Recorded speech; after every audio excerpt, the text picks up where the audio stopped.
নমস্কার বন্ধুরা, আজকে তোমাদের সাথে আমার মেয়ের প্রতিদিনের মাছের ঝোলের রেসিপি শেয়ার করছি। প্রথমেই আমি কিছু সবজি ধুয়ে রেখেছি। সেগুলো হচ্ছে বিনস, গাজর, আলু, ঝিঙে, পেঁপে। মাছটাকে আমি ভেজে রেখেছি। কড়াইয়ে তেল দিয়ে দিলাম। তেলে সামান্য জিরে ফোড়ন দিলাম।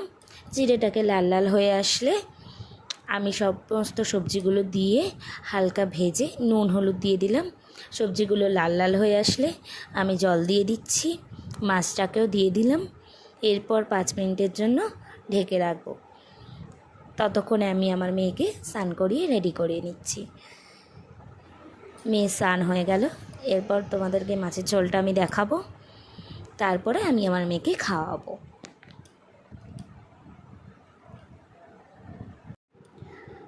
আর অবশ্যই কমেন্ট করে জানাবে তোমাদের রেসিপিটা কেমন লাগলো।